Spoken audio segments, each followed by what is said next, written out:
Well, thank you all for being here tonight. We're here at 4:02, so we're going to go ahead and get started. We've got a full agenda tonight, but we have been sharing so much information and inundating this group with all sorts of data and information and trends that tonight we're going to try to keep it a very high level discussion and provide the time and space for you all to reflect and discuss. So that's first and foremost one of the goals for our agenda tonight. We'll run through it here in just a second. But before we do, I just want to introduce our planning team really quickly. Again, Miles Graham, the facilitation team, Tara. First over on the county. Good to see you all. And there, Alex Sanchez, Community Development. Hi, I'm Marcy. I'm the communications manager in Clinton County. Hey, Helen Sassano, I'm the long-range planner for Clinton County. And I'm Suzanne Kresge, I'm the county PNC.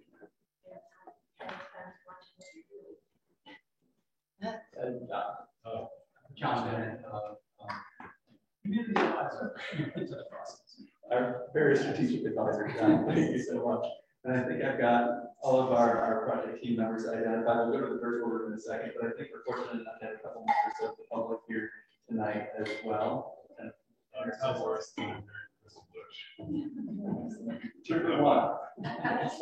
We didn't really have to confess that. I'm glad you did, first one. I'm Dallas Blady.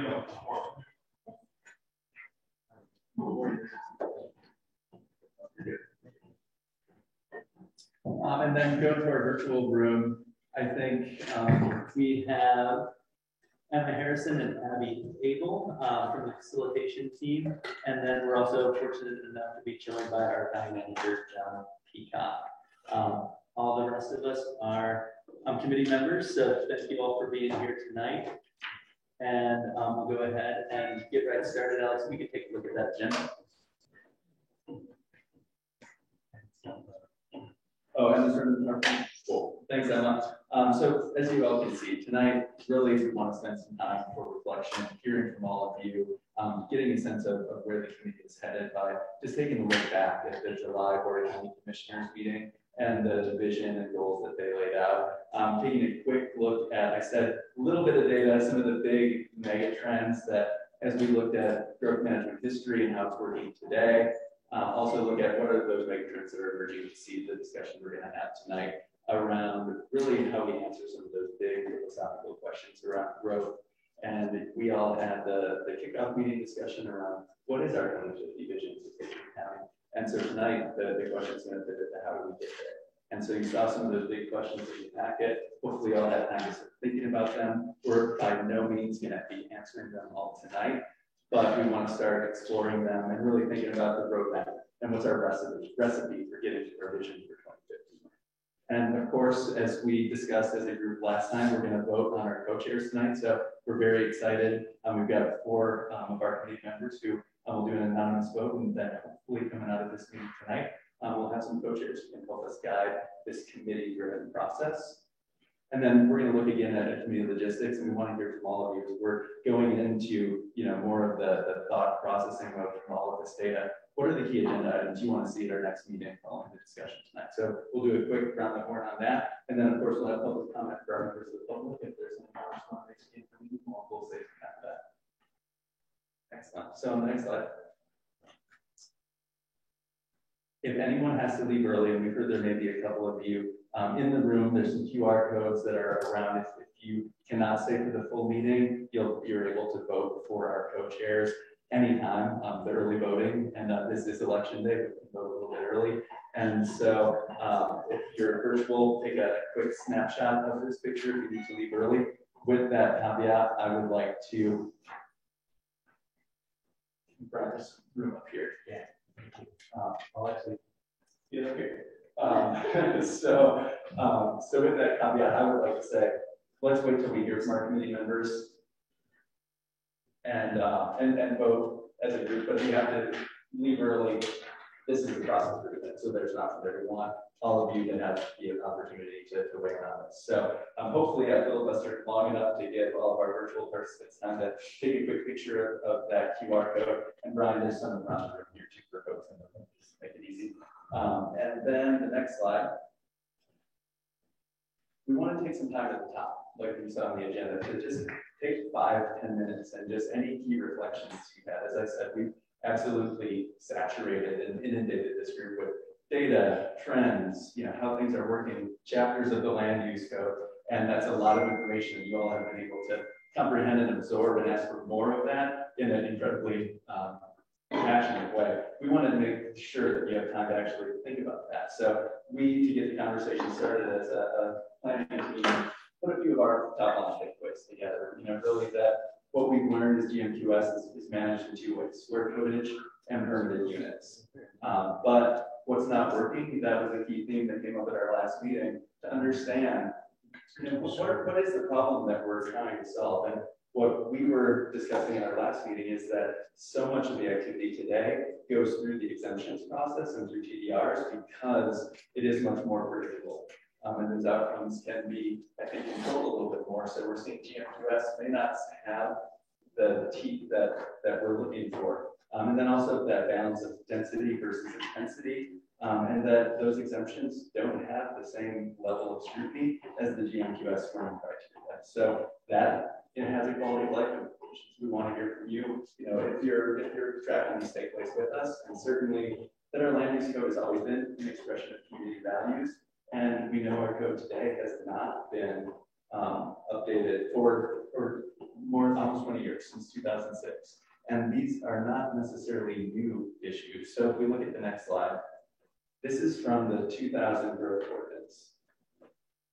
And so these are verbatim quotes pulled from the 2000 county growth management ordinance that the county has experienced significant growth in the last decade. That probably sounds familiar to a lot of us.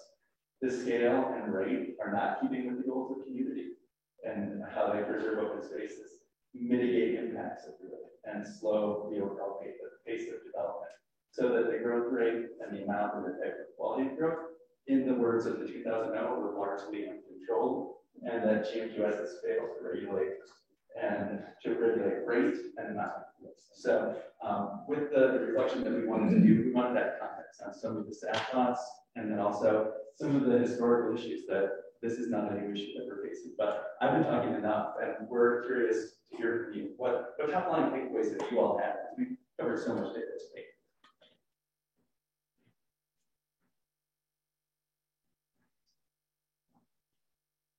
Well, there was Cindy even said in an earlier meeting that the actual 2% was working, that we hadn't really grown over that, and then the fact that there weren't all these projects going through the GMQS that got failed, that almost everybody gets through the process one way or another.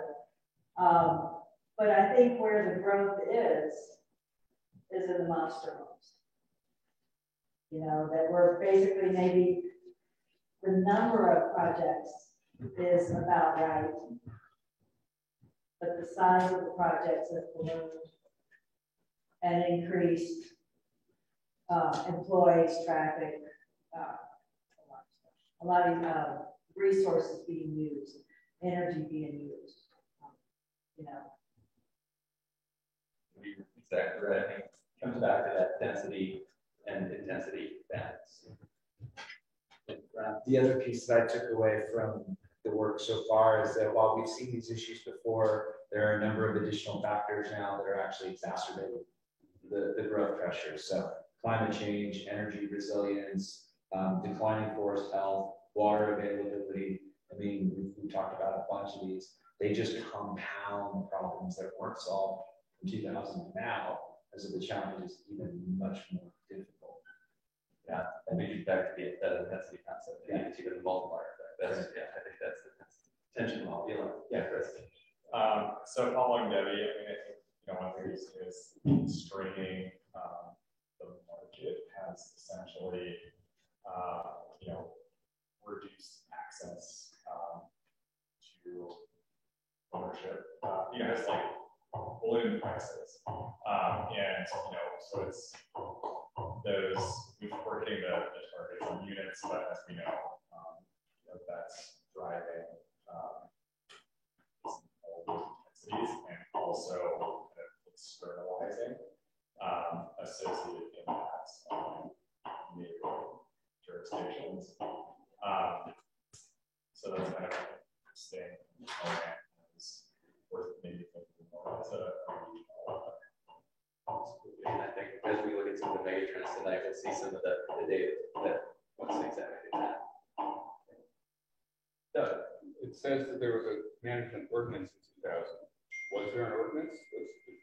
See what the ordinance was that didn't work, because you're saying it didn't work. I'm not aware of that ordinance. Yeah, Doug, that's a great question. And here, I don't know if you want to provide a little context on the ordinance. The context of this, and Ellen can jump into, is actually as we were working with Suzanne to prep for the last meeting. So as you recall, there was a land use code read in 2000 and 2006.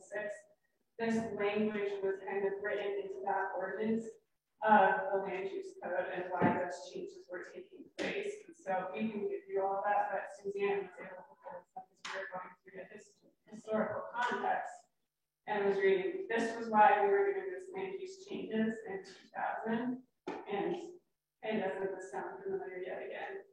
And if I can add to that, in 2000, the Board of County Commissioners enacted a moratorium, and it was relating to land use and growth issues that were out of control. And so this ordinance really established the basis for that moratorium and the need for some land use code changes. I think we actually counted some of the meetings. There was this one where there's maybe 40 meetings leading up to the 2006 code amendments. So it was all leading up to the code amendments in 2006. And Alex and I were kind of working it backwards today. From 2000, it took a while for that code to be adopted in 2006. So hopefully that provides the context that you're looking for. Yeah, Tim, did I see a question? Well, one thing we haven't addressed is the impact of the pandemic and the explosive growth we've experienced in the last 2.5 years.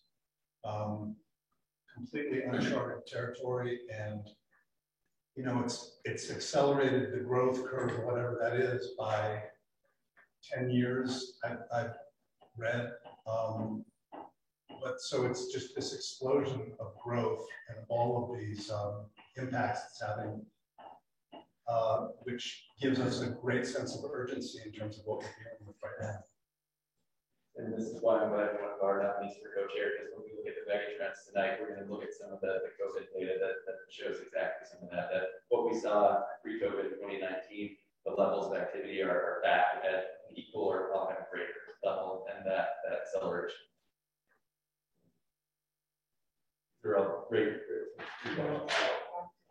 I find myself sort of looking at this and thinking, you know, with our previous meetings, that we're on these trend lines that are you know, continuing and are very far. That's 22 years ago that these statements were being made, right? And one thought for me is, are we asking too much of the code? Are we thinking that the code is somehow a sort of can realize magical thinking? And I wonder if we should be thinking beyond the code in terms of like looking at our full range of knobs that we could be using to address the impacts once we get to actually drilling down on them.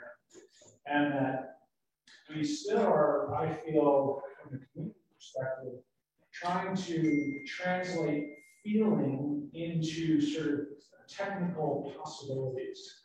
And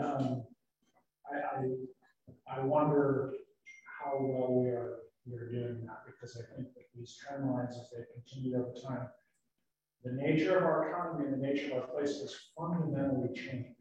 And I think that's what people are feeling. That's what the anxieties are. I'm wondering how realistic it is that we turn the ship using just the code. I think that's a great question. I actually put it in the parking lot, because the discussion we're going to have after we look at some of those mega trends is, you know, are we asking to come to the code? How do we maybe collectively redefine growth? And, you know, what is our roadmap for getting to 2050? And I think this is one of those big philosophical questions that we're not going to answer tonight, but that's really the charter and the purpose of this group is to seek the answer to that question, because it's a very good one. If I could just add on to that, in reading Gabe Preston's report, that was done in '98, 24 years ago. And so a question I have is, was any part of that incorporated into the '06 rewrite? And why hasn't one been done since then?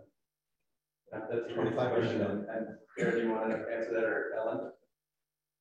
Yeah, what I can tell you is that the report that he did, the analysis, the thresholds that he established were then rolled into, almost immediately, into an analysis that was done by the county to look at affordable housing mitigation fees. And the mitigation fees were implemented to address homes that were over 5,000 square feet as a result of that report, recognizing that that was the threshold where affordable housing was generated by large homes. And so to that extent, the report was rolled into an affordable mitigation fee, which is incorporated as part of the land use code. And that affordable housing mitigation fee is updated, looking at various aspects of the economy and other elements. But I don't know, the report itself specifically has not been updated, although pieces and parts of it have been updated as part of other analyses that have been done. But that report itself has not been updated. So only incorporated in the land use code specifically as it relates to an affordable housing mitigation fee, which came out of that report and was became a part of the land use code. Is that how? And we'll share, we are looking into, we have some economic data that we're going to bring more in depth. And so we're looking and working with Gabe, who originally did the 1999 report about it, is that a methodology that can either be updated, or are we changing the methodology, kind of the assumptions in that? So we are looking into that 1999 report and seeing what could be used for this committee's purposes. You guys put out an RFP for a deep dive on Pickett County 2 years ago, and it was due this summer, right? Yeah, and that's what we're diving into, that economic report and comparing it to. Yeah. Yes. He was asking if we did an RFP on economic analysis of Pitkin County post-COVID, and we did complete that. That's in progress with EPS out of Denver. And so that's looking at the regional, from Rifle to Aspen, how do we recover post-COVID? What does the industries that make up each of those areas look like, and what kind of changes? So that's something we're looking, as Karen mentioned, also bring that in line with Gabe's study done back in 1998. Yeah, let's go Rick and then Max. I agree with Michael. There are other resources that aren't necessarily code driven. One being the 2002 report done by Ford Frick at BBC down in Denver. Looked at demographic trends in core resource all over the western United States. And a lot of them are linear valleys that we want to look at. One of the things that struck me was the fastest growing job sector is government. And that's sort of reasonable to think that way. The other thing that struck me was that the other resorts, Tahoe, Mammoth, Vail, were all undergoing modernization of their ski area base areas. And you remember what happened to Keystone and Copper, all these different places, Tahoe. They all started to build high rises and more. And asking some of that section lay behind that development curve. And the other report that I find interesting is the one that Northwest County did on the effects of COVID to mountain communities, which also looked at the 5-county area, Route, us, Eagle, so on, and looked at those things. So when you put those two side by side, the trends that they talked about are just exactly what we're talking about today, 24 years later. And I think it's beyond code. It has to be something that's built into the community fabric at this point. The UN thing, the few days, they kept coming back to education. I picked up the 22 strategic plan. If anybody wants one from town, visiting with those guys. In this strategic plan, part of education, growth in this valley has been so divisive. It was difficult to educate people on how you were approaching it. You know, the most popular route to educate people was through the newspaper, and that was not the best thing for us. So somehow, to figure out how to get the word out as to how this thing's evolving. I think that's where we got slowed down because everybody started beating each other up a little bit, and the ideology was all the right and all the other stuff. Exactly, and that's a great parking lot comment too, and where we're going to get to tonight. And for top line reflection next, did you have a highlight? Yeah, I'm sort of tying in a little bit to that. I think we're all highlighting on what Mike was saying here. That it feels really overwhelming. It feels overwhelming for code to do. And I think what Rick is saying from an all-encompassing kind of a broader spectrum makes sense. I was looking at it from the other point of view, what we can do within code, and then from the second tier. Which brings me to something that we haven't really brought up with this group, is that second tier of building code and building department and what sorts of, I mean, as a builder, I know a lot of those things, but there's a lot of things that are going on through building department that are already being used to solve some of these problems and probably need to go a little further. I mean, things like PERS ratings that have to be done now, or rent fees and all those items too. So it's not, and I almost think it would be important to bring Jeff Erickson or someone in here or get some sort of a quick analysis.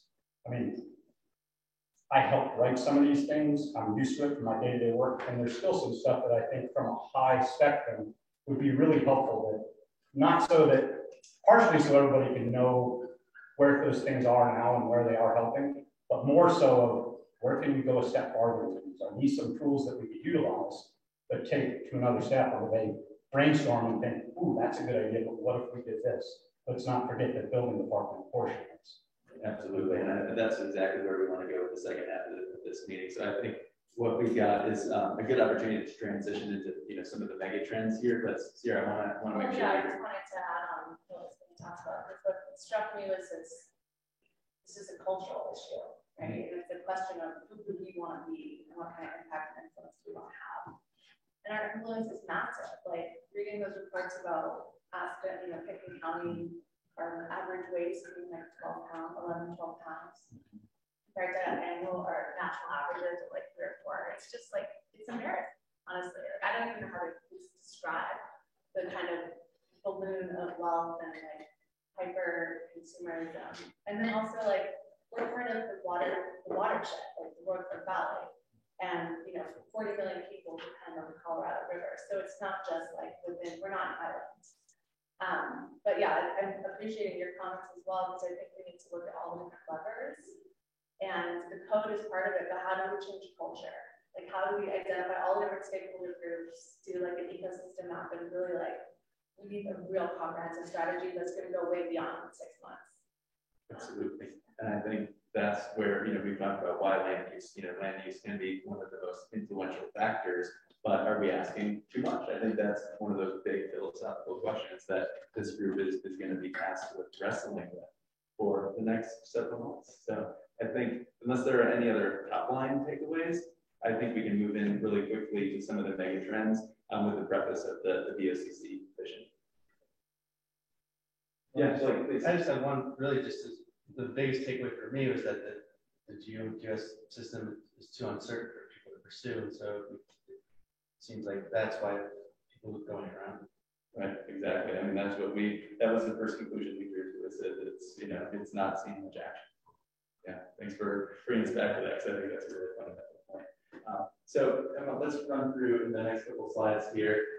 We just wanted to look at the anatomy of the vision set forth by the VOCC for this process, with the goal of meeting our climate action priorities and the tools that we'll be using, growth management and the land use code. But I think, we asking too much, but that's a fundamental piece of the toolkit.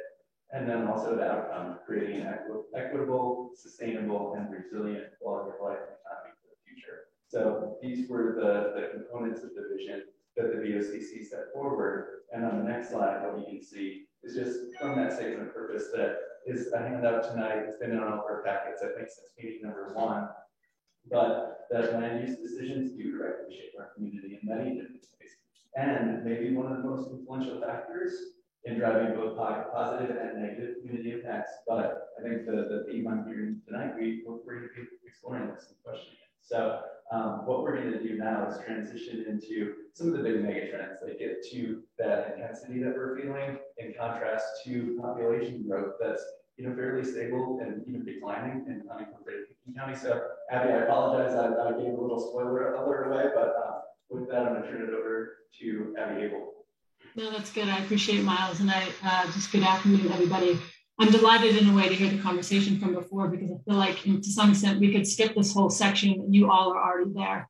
So hopefully this is more reiterating what you're already feeling as opposed to sharing new information. So really quickly, we're not looking at anything in detail. Any one of these following slides could really constitute an entire conversation. So that's why we have the parking lot, as Miles noted. If you have particular questions, let's parking lot them. But what we've intended to do here is show some data that captures some of that feeling, Michael, I believe it was you, the feeling that is hard to capture. And so we'll take you through these fairly quickly as a sort of starting point for the conversation that will follow. Okay, so here we're looking at total full-time population over the decades from 1880 all the way to today, to 2020, in fact. And so that bar chart is what articulates that population growth.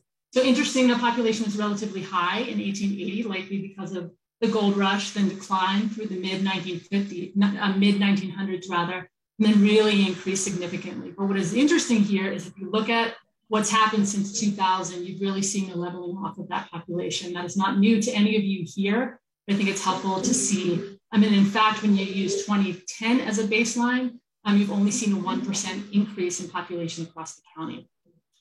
If we go to the next slide, what is interesting is when you compare county population since 2000, which is that orange line, to the population change for unincorporated Pitkin County, which is that blue line, you'll note that the population in unincorporated has actually declined since 2000 by 8%. So that delta is potentially interesting for the purposes of this conversation. And then population is also pretty nuanced. And so if we think about population on the next slide, beyond full-time residents, the story gets even more interesting. Sorry, if we can take it up one slide, I think, to the bar charts. Thank you. So what you see here in dark blue is the full-time population. Light blue is commuters, orange are occupants, overnight accommodations, and green are part-time residents. The bars themselves represent annual average population, low season, and peak season. So two key takeaways, I think. One is even at the lowest season, full-time population makes up just about half, if not less, of the total population. And then at peak season, your full-time population swells to 3x what your full-time population is.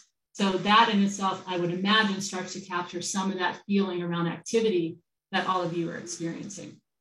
So if we go to the next slide then, we wanted to, somebody hit on, and I apologize, didn't capture the name, but someone hit on sort of the exponential sort of change since COVID. So the next couple of slides, what we try to do is show for, frankly, regardless of the indicator, what has happened from 2019 to present. And what you'll note, I mean, I'll take you through sort of how to interpret this slide, but really most of the activity has rebounded to 2019 levels, if not exceeded or well exceeded 2019 levels. So the lines here represent years. And the ones that you really want to pay attention to are 2019, which is in that kind of gold color, and 2022, which is in that red color. The ones in between are COVID, so you'll see some decline. And so the key, we're looking here at visitor trends reflected by City of Aspen lodging tax collections. But you'll note, again, comparing the red versus that yellow line, tax collections are way up relative to where you all were in 2019. 42% to be exact. This is true also if we go to the next slide of retail sales. So this is Pitkin County total sales tax collections, 2019, 2022. Look at the delta between where you were in 2019 and where you are today. with some of that fluctuation obviously happening through COVID. Also true, again, the pattern repeats itself, so we wanted to just get this pattern into your heads. If we go to the next slide, or maybe we already come, okay. Solid waste intake. So this is municipal waste. So a little bit, Sarah, to your point, looking at municipal waste in tons for this time period, that pattern continues. Perhaps less so, but still up 8% since 2019. And different pattern, but, or different slide on the next slide, but sort of similar pattern. If we look at skier visits, sort of as a proxy for recreation to the Aspen Ski Company, this looks at visitations over the last several years. And if we compare skier visits in 2019 to 2021, you'll see that there's again been an increase by 23%. So also interesting is that while many indicators dropped through COVID, and we just saw that in a couple of the previous slides, a few didn't. And so this may signify that something else is happening in the market that we need to pay attention to. So one of these factors is median home sale price. And this is what this graph is showing you.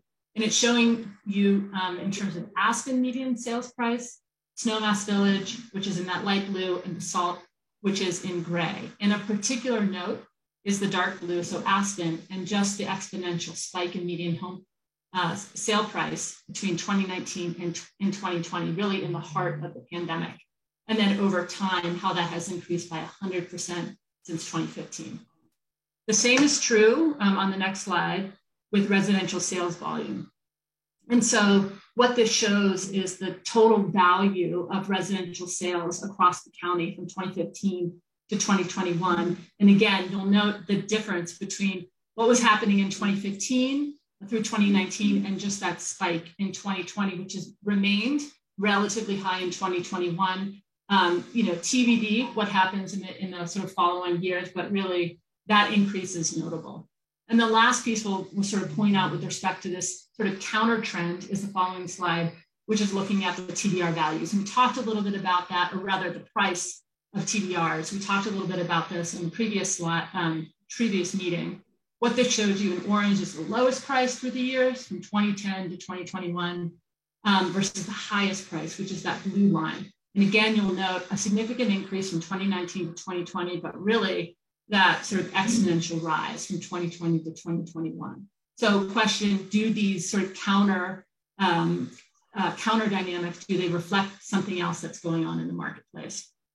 Hang in there with me, just a couple more slides to sort of capture some of these big trends. Next one is showing cars on the road. You've all talked about it. We've heard you express it.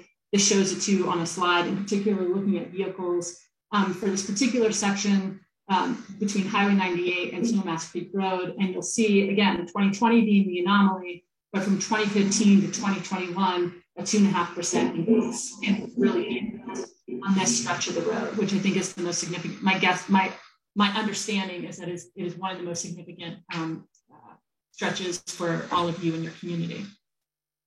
And then last one, we've talked about this, but sort of tying the activity to, beginning to tie, I should say, some of that activity to the environmental impact. And so what this shows you is greenhouse gas emissions over time. We've seen this before. What's interesting, and we use 2019 because we think it's probably the most credible baseline that we have, at least for current day activity, but showing that while greenhouse gas emissions have in fact declined, the building sector continues to be, or building energy rather, continues to be the highest proportion of those emissions.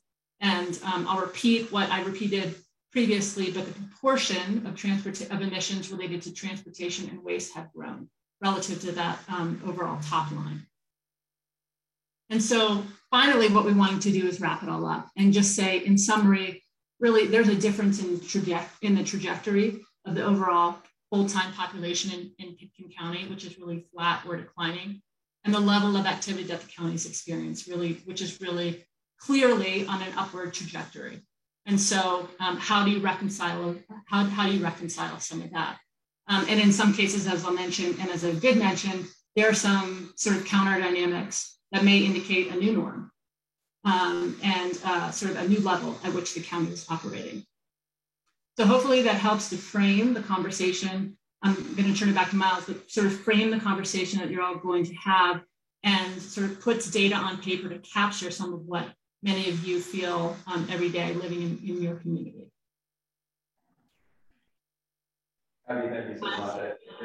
There's a lot of really big mega trends that popped out there. And we wanted to use those to illustrate, some of that change that we're feeling. And Joe, yeah, we're about to get into some discussion, but if you have a clarifying question, yeah. Do all those numbers include the city, or is the city excluded from? Or is it a mix? It's a mix. It's a mix, and to the point earlier, some of these are just the mega trends. We're going to come back with a full report of the economics. So I think what was presented here today is pretty much all inclusive of Pickens County, other than the population growth. But we do have some of these numbers that are just for unincorporated and exclude those municipalities too. Yeah, I just find that confusing. It's apples and oranges in my opinion. Right, and I think each one of these mega trends could be a whole meeting diving deeper into the different ways we slice the data. What we wanted to do is present some high level findings that try to put some numbers and some trends to what we're feeling intensity wise in contrast to what we saw with population. And again, that this isn't necessarily something new. We saw the population was near 10,000 back in 1890. Some sources reported it's actually closer to 15,000. And so we wanted to just bring up the conversation with some of those mega trends. But Joe, you're absolutely right. Once we get into some of the deeper dives into this data, baselining it and then having apples to apples comparisons is going to be key. This was taking a bunch of different sectors, putting the data together to really get us thinking about how do we get to our vision for 2050. Yeah, good question. Clarifying question. I mean, with a -8% full-time population and unincorporated, and how different that feels, I think, from a lived experience. What do you think is a good proxy for, I guess, what we're feeling, with commuters? Is it that commuter slice of the that stat graph we saw, just for kind of near in population increase, or do we have could we identify that? Just because that slide back on, please. Just referring to the commuters. Can we go back? I think it was the second population chart. Was it this one you're thinking of, Chris? Yeah. And I think the question you just asked, I'm putting in the parking lot because I think that's a really good question for this group to be thinking about is what is a good proxy and how do we collectively define growth, or do we need a new definition for what that growth is, given the new intensity and the multipliers and the things that are exponentiating what we're all feeling, although we see, the full-time population decreasing during peak season and low season, there's obviously a massive difference. So what is a good proxy for growth? I think that's a question we're going to need to answer as a group.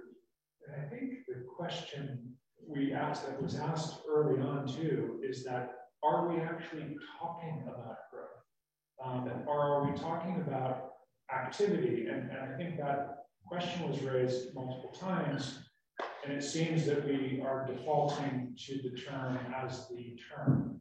And I ask that we consider to ask ourselves if it's the right term. Exactly, and you all are right where we're going. That's the discussion for tonight is how do we get to our 2050 vision, and are we thinking about this the right way? Do we need a collective redefinition of growth? That's absolutely what we need to get to.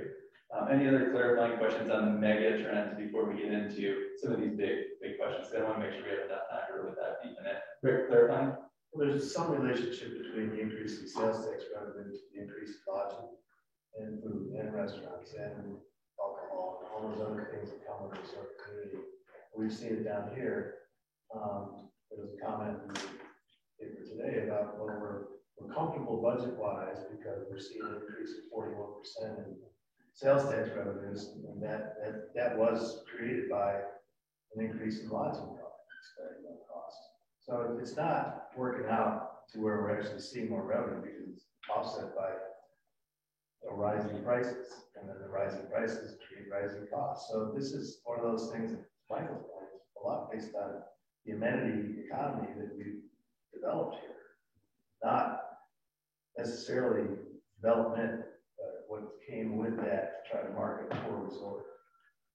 And that's exactly what we were hoping this data would do, is spur this discussion. So this is the discussion we want to get to. Any other clarifying questions before we just set up a few things, and then we'll dive deep into this. Did you have a clarifying question? It's a comment, it's not a question. Yeah. But I think the 2% growth is misleading. I think it's not only how much you build, it's where you build it and where it affects our quality of life the most. And I think if you look at the green top of the stack, where big houses, you know, a lot of people are coming in and they're building second homes. And that's where I think the growth is occurring specifically. It's not the permanent residents. It's not the commuters. I mean, yes, they choke the highways, but where the growth is, what we're dealing with code, building homes or building, you know, commercial space is being affected most. And look at the jump from 4,200 to 10,000. 2.5 times. Those big houses are what I think we're here to deal with, that kind of growth. That's what's choking our water, our highways, our gas lines, everything. And that is exactly what we want to hear and how we get to 2050. Oh, Adam, yeah, thank you. All right, thank you all. I find it striking that, you know, these trends that we're all feeling that Abby just presented are certainly real and palpable every day right now. And those trends, you know, I think for the first time we're seeing through 2022, yet we can't control any of those trends through the land use code. We can't control the visitor, you know, visitation numbers or skier days or, you know, things of that nature. Most of the things we could control, we only have data through 2019, as this graph shows. And 2000 to 2019 is useful, and we see some incremental, you know, changes, but what we're all feeling is what's happened since 2019 to today. I think that's why most of us are here, yet we only have levers to pull with land use code and, you know, related codes. And I fear that if we're basing, you know, incremental adjustments to those levers on data from 2000 to 2019, we're really missing what is happening the last 2 years, as was just reflected again in those the mega trends that Abby presented. I don't know how we can get, you know, that to reflect what is happening in the areas that we actually have the ability to make some codified changes to. But I really fear that if we don't see those 2-year trends that carry past 2019, I fear we miss what we're really all striving towards here. Yeah, and exactly. That's as I keep saying, you all are going exactly where we want to go with this discussion. So let's take a second just to kind of frame it up. Like I said, the mega trends that we presented, we were hoping would elicit exactly this discussion. So if we run through, we just wanted to quickly show you at our first meeting when we ran around and we were talking about what's our vision for 2050, and that Pickett County is one of the greatest places on earth. And how do we keep it there? How do we get to that vision? You know, these are your words, and it's one of the best places to live in the world. You know, making sure that we are values driven and data informed as we look at the future, and that this committee starts to develop its recommendations, that we do so with equity and inclusion, that we balance economic vitality and growth pressures with the quality of life and those values, and with the intentional, smart, and sustainable planning, and understanding what are the levers and what do we control, and are we maybe asking too much of our code? I think that's very much a question for this group to debate. So with that, we're fortunate enough to have John Bennett, who summarized the discussion that the Board of County Commissioners had in late July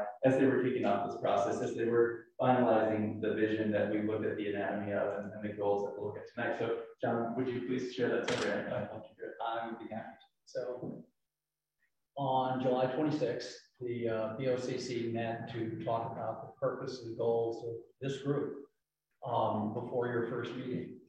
And their conversation touched on exactly the kind of thing you're already talking about. That although the Pickett County permanent population has not grown a whole lot over the last couple of decades, the perception of growth, and particularly the tension around growth, is a term they use, we're also using, has certainly increased in that period of time.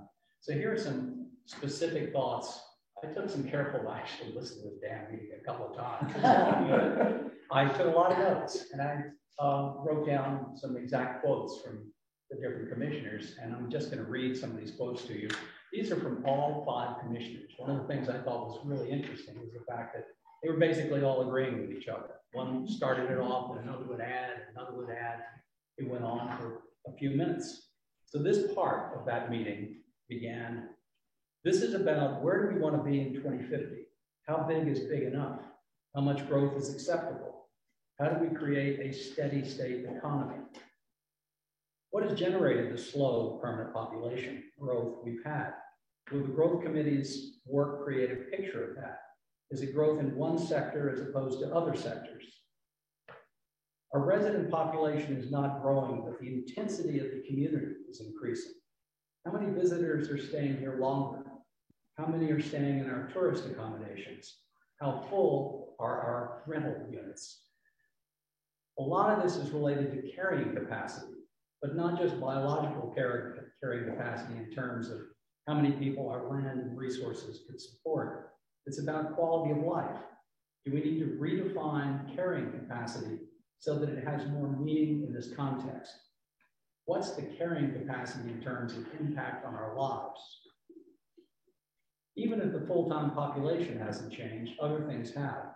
What's driving the tension we feel around growth? Climate change is the existential crisis, but if this is only about climate, we might be missing all sorts of issues around quality of life, aesthetics, growth, etc. We could create a super strict energy code and mandate electric vehicles for everyone to achieve our carbon goals, but we might end up with twice as many buildings and a greater quality of life. It's no longer just about full-time population. Do we need a collective redefinition of what we mean by growth? Well, you're already starting to ask those exact questions. No surprise. These are, I find them very interesting questions. I find them not much different from what I hear in dinner conversations at friends' homes up and down this valley, and even walking down the sidewalk in Aspen, people stopping and starting this conversation. So we thought it'd be an interesting place to kick off your conversation this afternoon with the BOCC's own thoughts on these issues.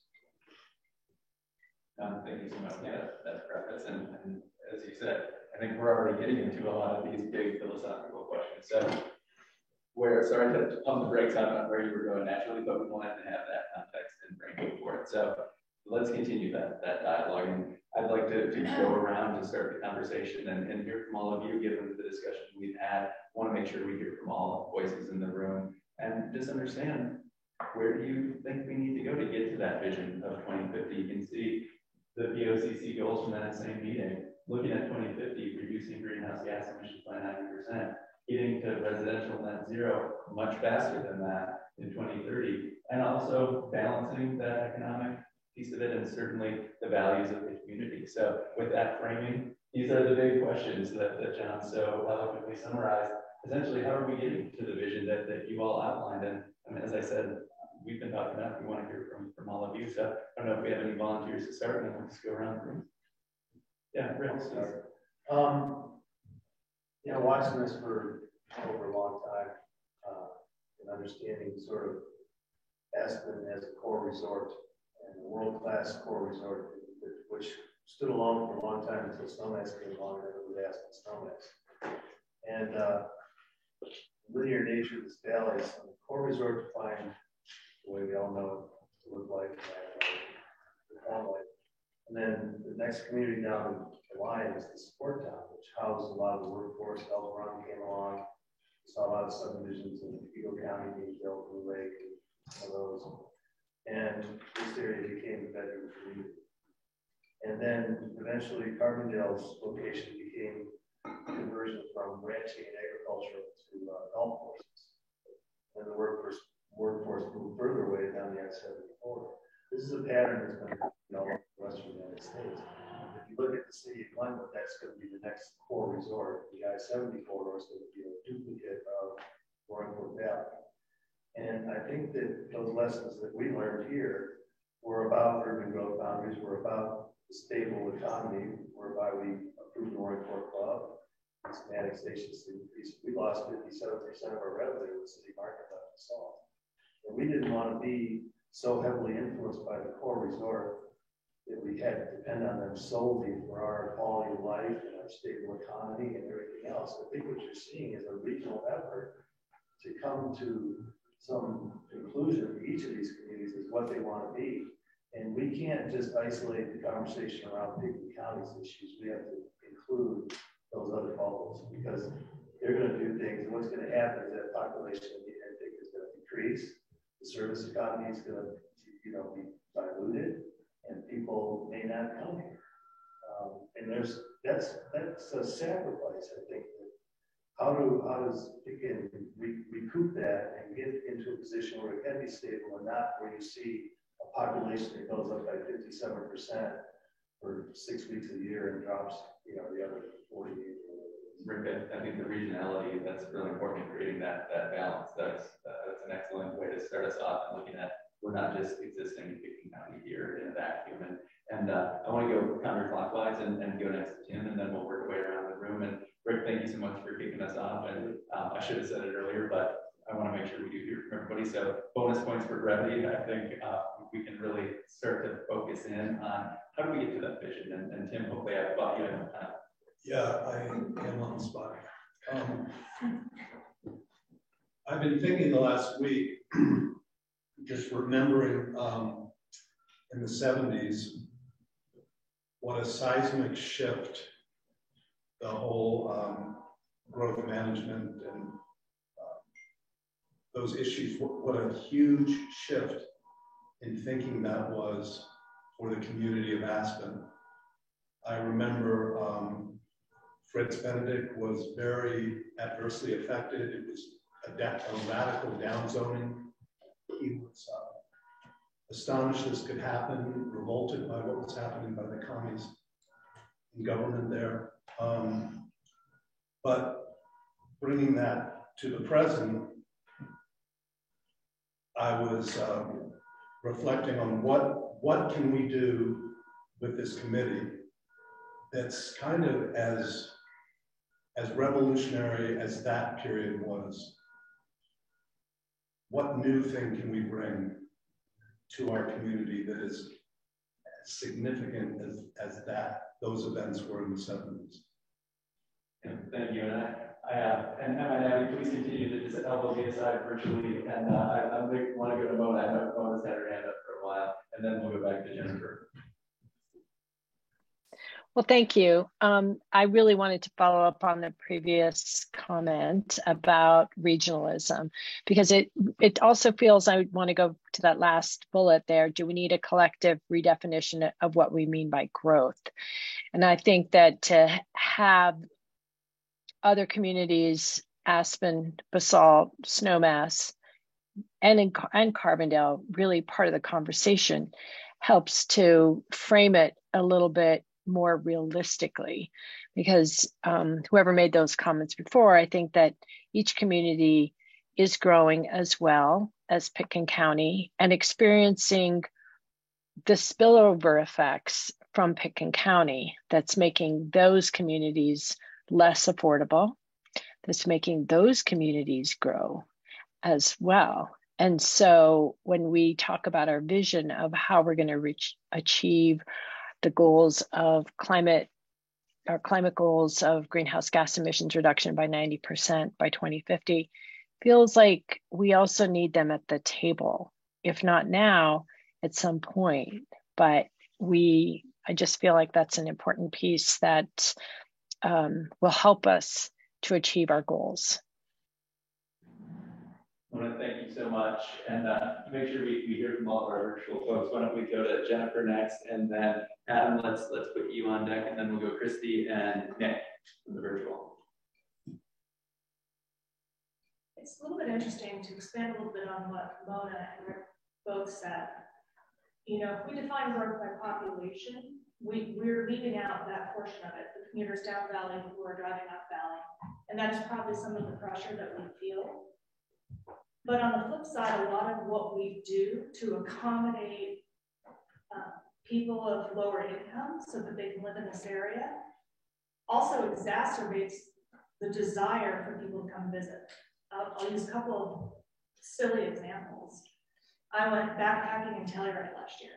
When we got down to the base of Bridalveil Falls, I was like, oh gosh, I just don't have it in me to walk into town. You know, the bus wasn't running. For some reason, we waited for a while, tried to call a taxi. There are no taxis. No one can come get you. And I thought, this is the difference between Aspen and other resort communities. We have accommodated a service staff, and the service here is exceptional. So if you're going to say, do I want to live in Telluride? Do I want to live in Jackson? If you're a wealthy person, you want to come to a place that gives you those amenities. So it's almost like, you know, we're biting the hand that feeds us. By solving some of these problems, are we creating more problems and more desire for people to come here? And the same with Jackson, Wyoming. We looked up there to potentially open an office. Couldn't find a single office space to buy or rent. This was in 2019, 2018. Looked around and said, well, maybe we could find a condo or something we could rent and a couple people could work out of that. There was nothing. People drive from over Teton Pass, from Alpine and from Driggs to get to work there because they don't support the local economy the way that Aspen does. And I'm not saying that one is wrong or one is right. I'm just saying that sometimes those things, you fix this problem and it causes this other one. And the Down Valley veteran community thing that we're talking about, that's part of what we're feeling. Everyone can't afford to live here. There's more and more people coming. There's more and more people that need to serve those that are coming. So they're driving from up Valley every day, or down Valley every day. So this is challenging. Jennifer, you said it really well. I mean, we're living in a world of trade-offs right now, and all of those have implications for greenhouse gases and other things that directly relate to some of our climate goals. So yeah, this is not an easy issue to run through. Let's go to Adam virtually with Christy on deck. Okay. Yeah, I think the points made are all spot on, and I think to reflect, refer to the bullets on the left. It is redefining what we mean by growth, but also, by type of growth. We again, I'll refer back to what we have the ability to adjust, and that may be more code specific. And we can't change trends that we don't have the ability to control in the land use code, but we can change, resilience of not just economy, but community and how and where people live. And looking at, again, the data that was presented, all these trends in the last few years are going up. The one trend going down is our population, meaning we're hollowing out our community of people who truly live here and participate in what makes community, not just economy. And I think, again, back to what we have the ability to try and create, within the land use piece is rounding out, the reduction of a type of growth that we may no longer want to see, that is affecting detrimentally, the quality and resilience of community, and switching those levers, offsetting that type of growth that we don't want to see that is not benefiting our community, and finding ways to incentivize the things that do benefit our community. So I hope that's sort of holistically what we can accomplish, in redefining growth and also shoring up resilience, not just economically, but certainly community-based. Adam, thank you. I'm already seeing a theme around redefining growth, or is it activity? Let's go to Christy with Nick on that virtually. Me? Yes. I'll make this short. I don't know about you guys, but I'm feeling often overwhelmed by all the issues that we're trying to solve. And where I was, can we please prioritize, right? Is it greenhouse gas? Is it economic vitality? Is it quality of life? And I just feel like solving many of those are counter to others. And so I'm feeling a little overwhelmed, like we really need to pick a tighter path and try to prioritize really what we think the biggest problem is. And that's my comment. Thank you, Christine. That's why we wanted to pause tonight and have this discussion for reflection, because we've gone over so much data. Now we should be prioritizing and thinking about the trade-offs and all of those ripple effects that happen that Jennifer mentioned. So let's go to Nick with Orson on that.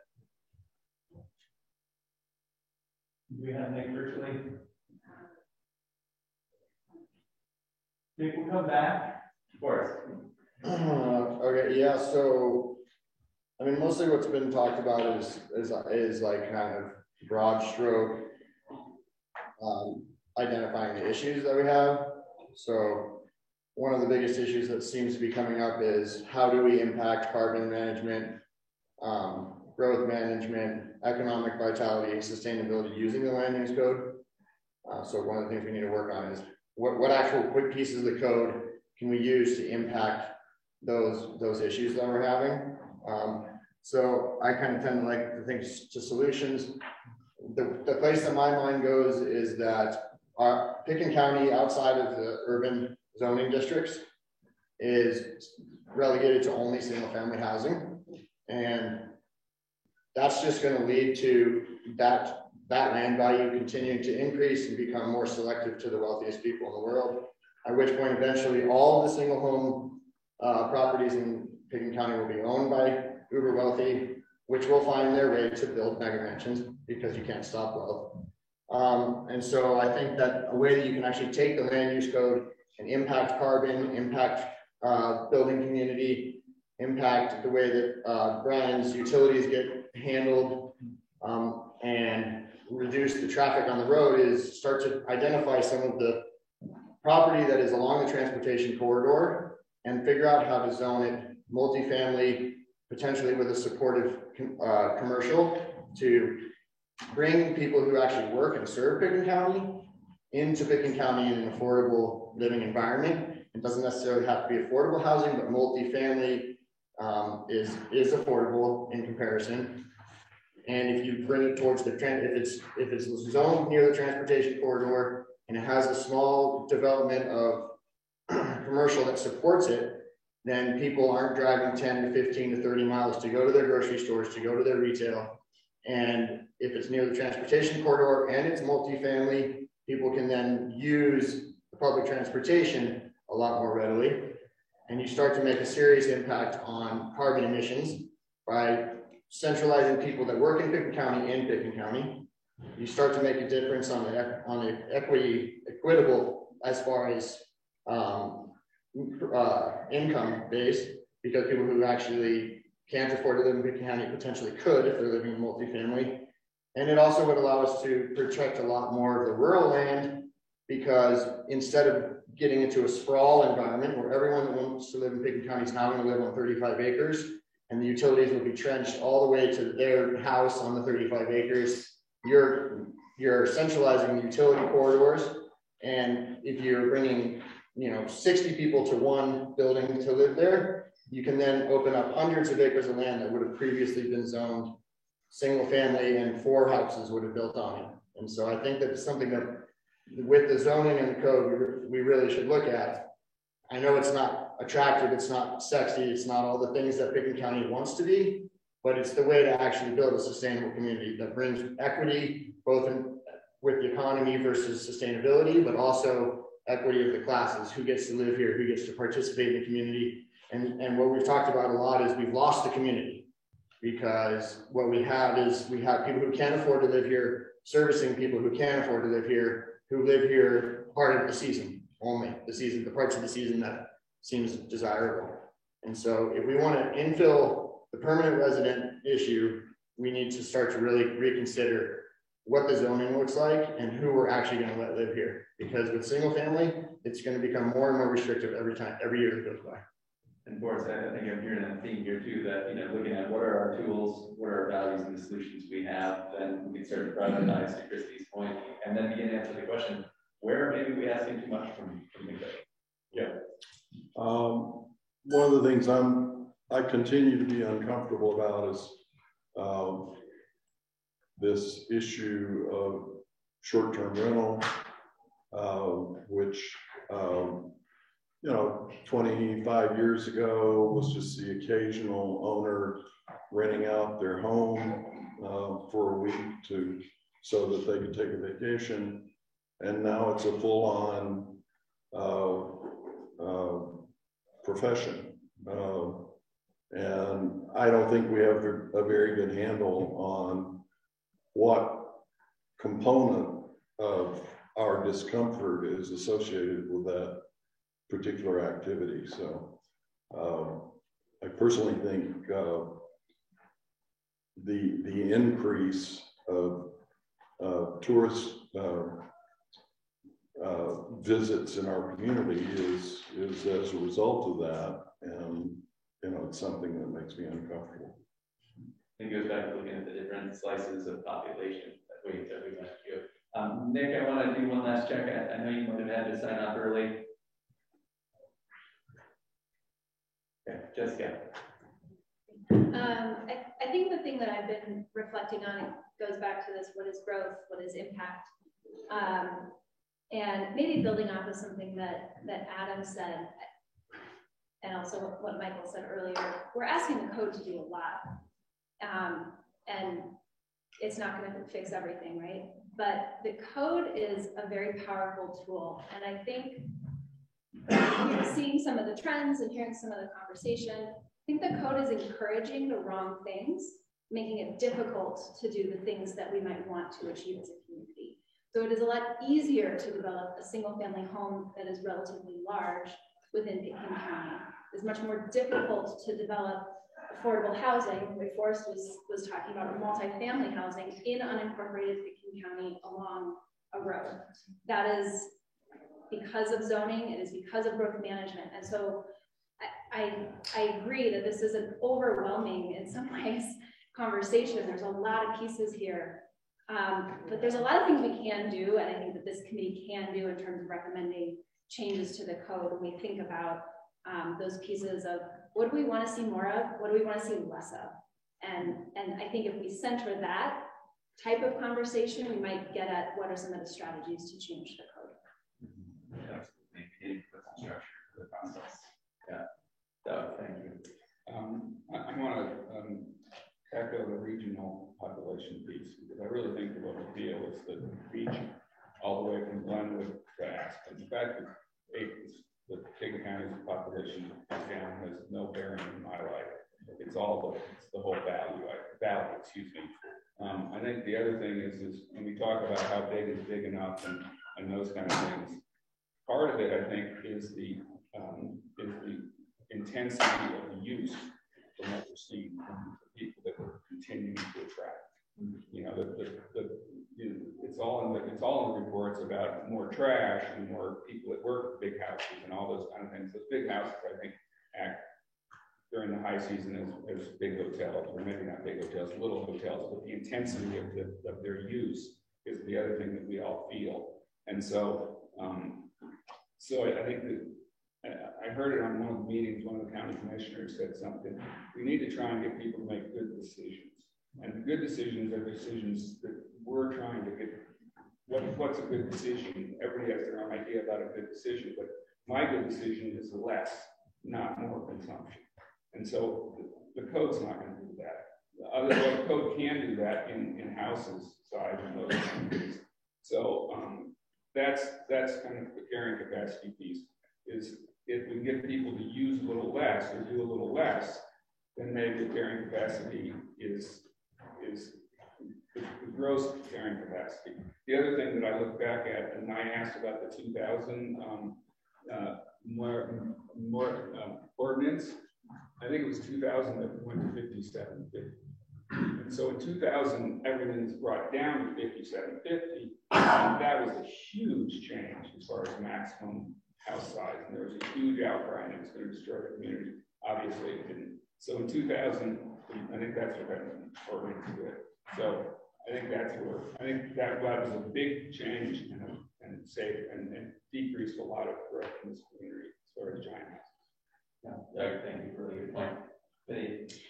Quite a few things, and one thing, though, I do totally agree with Christy, because my mind just goes in a whirl when I read all the information, and I think it's great information. There's so many smart people in this room.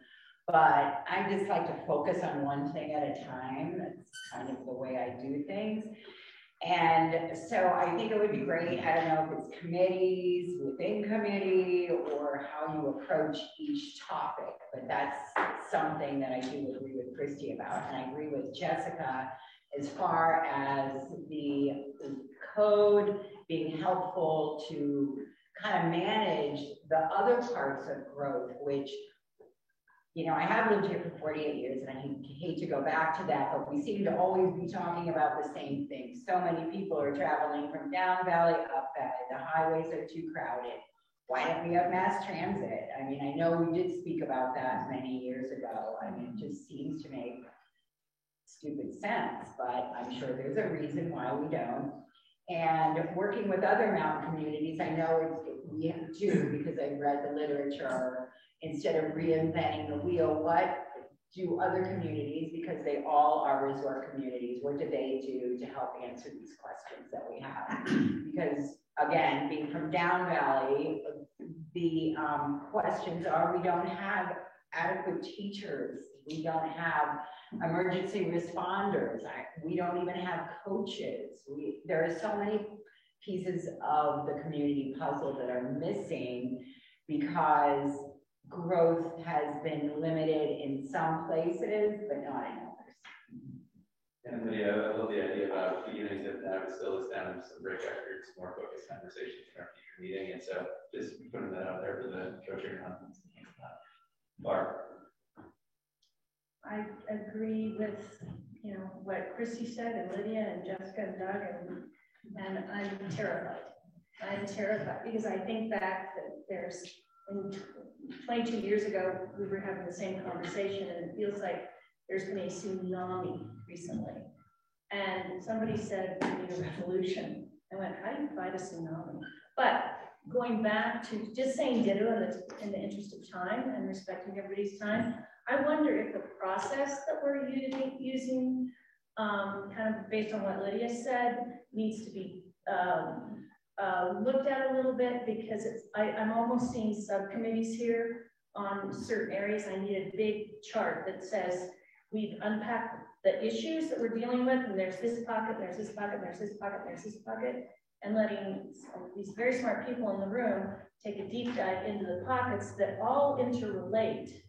My question is that, yes, I agree, growth needs to be redefined, and I'm wondering if we need to, in that redefinition, kind of tweak our process so we become a little bit tighter and a little bit more efficient. And so we do the accordion thing. We go out, we study, we come back, we share, we go out, we study, and we understand the interrelatedness. That's it. And Randy will come back. I want to make sure you're ready, Randy. So I'm feeling a lot of what, I like a lot of what Jessica had to say. Similarly, as Christy, we've got all these large concepts that are really going to be difficult to tie up and bring meaningful change to how we understand growth and activity, and however we redefine growth, in quotes, or what that means. To my way of thinking, the one really tangible way is going to be through the land use code and the changes that we're going to try to implement, which goes to really what Jessica was suggesting, to try to incentivize more of what we want through the code rather than the way the code has just sort of grown on its own. I'm optimistic that within this group, and maybe it is with some of the breaking down and some of the into some subgroups, where some of the bigger concepts can get at least discussed. But I am concerned that at the end of the day, what we need to come up with are solid, implementable recommendations that 75% of the group agree on, because that's the only way the commissioners are going to implement all the work and all the things that we're trying to say. And I'm concerned that the scale is too big, not that they're aren't warranted and that they're important issues, but to me, the most important thing that we can be doing is focusing on the land use code and coming up with things that we want to incentivize in terms of how that impacts growth and activity and climate and water use and all the other things that we're concerned about. Absolutely, I think a big thing we're hearing here, putting some structure and process now that we've done the deep dive on the history and how it's working today, really beginning to operationalize our process a little bit more, put some structure to it. So thanks, Randy. Yeah, and I certainly appreciate that as a consultant, like any honing or scoping we can do is really helpful. And it's clear that there's like opportunity, very clear opportunities to include sustainability, climate change, and biodiversity stuff into the land use code. And all the problems are really compounded, and it's really we want to like tease them apart, but they are all connected. So I feel the overwhelm, and I also see that we need to like all develop the capability to be able to zoom in and zoom out. So I think it's a practice, because I think not only are we going to develop something moving forward, but we have to take account of what's our stock and how do we creatively engage all these people who do come here, who are part of our community. And how do we like empower them on their private jets to go off and create change elsewhere? So I'm just trying to stay in the realm of potential over problems, because I feel the overwhelm. And I also think the clearer, more specific we can get about what we're actually trying to create. Backcast is helpful, like 10 recommendations, 15, like to get that specific. Yeah, beginning to narrow down to say amen to that. Chris. So it's really cool to hear the group maybe getting towards kind of like a clear yes, we probably need to redefine what we mean by growth. Also focus scope. And within that, I think we might want to explore like what we mean by quality of life and carrying capacity. The question for me, always is like quality of life for whom, and carrying capacity according to what metrics, right? Is it infrastructure? Is it time spent in traffic? Like whatever it might be. I think it's really important to do that, because without clear definition, those terms can be seen as coded language for exclusivity, and take us towards inequitable outcomes if we're not really careful. One other thing, I would just share on that. So one thing there's more to look at on the GHG side. I have a few thoughts I wanted to share, just about how to like contextualize and interpret the decrease we've seen, even though we've seen a huge increase in activity.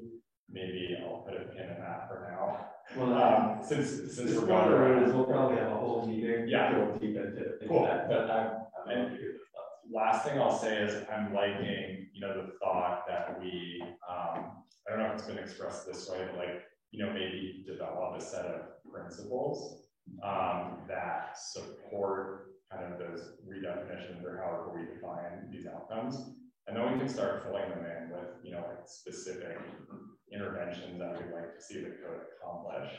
A quick note, I'm working with a statewide land use group that's doing this, and it's already developed, a really fascinating set of policies by starting with a set of 4 top-line principles. So I'm confident we can do that as well.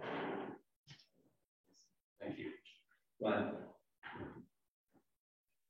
Well, I kind of see it as 2 components that really affect the quality of life. There's the construction impacts associated with growth, and then there's the result and feel of the community after we have the growth. And so, the code can get at a portion of the construction impacts through timing mechanisms and things like that, which we can work on. As far as the other major component of growth that seems to be really affecting all of us is what's going on with public sector capital improvement projects, and the complete lack of coordination that I see between the state, the city of Aspen, Pickens County, and maybe some down valley jurisdictions about, can you phase these capital improvement projects in a better way? Because right now what we're really suffering with is the The public projects seem to be the biggest impact on what's going on with quality of life in the Upper Valley right now. And I don't know whether those discussions between the city of Aspen, CDOT, and Pickens County ever took place about the timing of what's occurred this summer that has been the biggest effect on our quality of life are these public projects. And I know that the code doesn't get to that at all. The location and extent review of the code for public projects is really a joke. You know, I've just done one, there's really nothing to it at all in terms of having some control over the construction impacts of public projects. So that's something I think that affects our quality of life that, you know, we need to look at. And the thing that, like what Forrest brings up, I'm really torn about in terms of, you know, going down a transportation corridor and upzoning so that we get more and more people close to the transportation corridor. I just came back from this trip to the Alps, which always amazes me because you're walking up high and you're looking down, everything stops at the edge of the villages. And then between the villages and one village and the next, there's nothing but rural lands. And, you know, that's not, you know, the pattern that you were describing for us, and that we would have to like sacrifice the main valley corridor along the transportation to get at a pattern where people are close to the transportation corridors, or we upzone at the development nodes. My personal preference continues to be to stop everything at the urban growth boundaries and try to keep the rural areas rural. And anyway, those are just my thoughts right now. Thank you. Right. Well, I want to say amen to everything that y'all have been saying, because you've given both voice to the things that have been rattling around my head. The second thing I want to do is I want to invite you over to CAW starting at 6 o'clock. Holy Cross is hosting a Brought Some Kilowatts event, and I suspect all of you are going to need a beer. So come get one free on us, and I'll also explain why I have to go here in about 20 minutes. I agree. I think it's time to move forward with the structure on this process. And the question that keeps rattling in my head now on meeting 4 is, what problem are we trying to solve? What problems are we trying to solve? You know, Chris said, what do we mean by growth? Is it population? Is it economic activity? Is it quality of life? I go back to Zen and the Art of Motorcycle Maintenance for those of you who have read that book. Like, what is quality? What is quality of life? Like, how is, whatever it is that we're trying to solve for, how is it measured and what are our levers? And are we limited to just the land use code? Or can our scope, can our available levers be larger than that? Because it's not obvious to me that we can go beyond the land use code. If you grab this piece of paper, as I did on the way in with the VOCC vision, they're pretty specific if you read through this about, these are the things we would like to see. This is the answer, students, that we would like you to give us. And I wonder how much latitude we feel like we have to go outside and color outside those lines. Because if I start thinking about this as we're trying to optimize around quality of life, then I look at the 3 bullets and I say, okay, how do I measure environmental sustainability? Water, waste, materials. How do I measure climate action? Greenhouse gas. How do I measure a healthy economy? Level of economic activity, inclusivity. Look at it by segment, all the different ways you can slice and dice it, right? I want to know what problem we're going to try and solve, because I am completely and supremely confident that the brains in this room will figure out a way to solve it once it's defined. I am worried that we will spend a lot of time tying ourselves up into knots and subcommittees and this and that and the other thing. And the BOCC said, well, really, we only wanted you to address these 5 things. Like, what have you been doing? And because I'm a process guy, that is my nightmare. And so I'd love some clarity about what problems are we trying to solve, and then I think we can hone in on how to solve. Right, thank you. Bring back to Chris's point about guiding principles, common definitions, using that as the foundation to really answer that question very directly. I think we're all kind of coming to a good definition of growth, not defined by population, but defined by development, activity, square footage. And so I think it'd be great for our community to focus on the low-hanging fruit of looking at square footage, and like when we happily reduce 7 50 was really fascinating about being to learn how that came about, how radical it seemed. We're all still here, and all the loopholes that were created. And so for us to really look at ways that we can further cap square footage and really close a lot of these exemptions, and try and anticipate some of the future loopholes that people are going to try and are going to try and use, because that's really the changes that's happening in our community, and COVID just gave us a this fast forward button where we just saw how radical the change can speed up, and there are demographic trends that are coming as boomers age out of their housing. We're going to see that that -8%, the population decline in Coon County is going to speed up, and all of those homes as they're sold are going to just become second homes. I'm trying to think what this city is going to look like in 20 years or 30 years. Some people are at 2050. Okay, we're looking back at the work that was done 30 years ago. Are there going to be community members like this at that meeting who live in Pickett County? Are we all just going to be representatives of LLCs arguing about what our families we represent feel? So I think that there's a lot of tension between how we support affordable housing that doesn't fill up the transportation corridor in the way that Glenn was talking about, but at the same time, I think that we should just try and put a lot of focus on the low-hanging fruit of how we close loopholes, reduce maximum square footage. That can be a really good way to read some of that overwhelming feeling too, by looking at where the low-hanging fruit is. Chris has a question or comment. I'll defer to him. Just one. I mean, this might seem obvious to everybody, but this is a really good point, right? Like that -8% population number is probably just reflective of displacement. It's just kind of like, yeah, is that the way we want to keep going?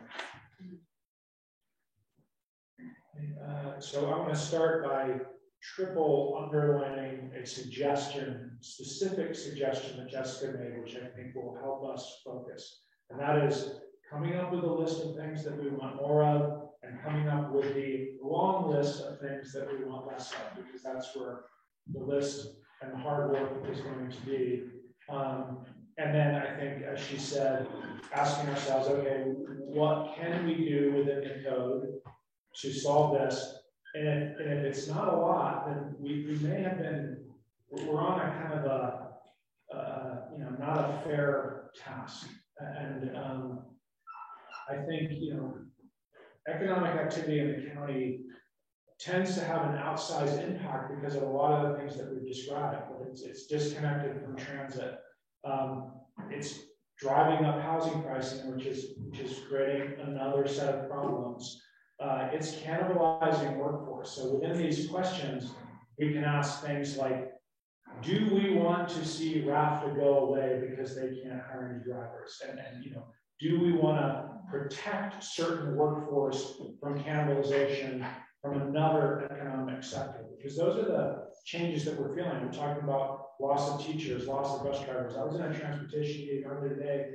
I had somebody at RAFTA tell me when I was saying ideas that SKICO has about promoting bus ridership among our guests. They said, I don't know if you should do that because we might not have the drivers to accommodate it, right? So I think that on quality of life, I agree that it's a term that gets tossed around a lot. It's very undefined, like small town character.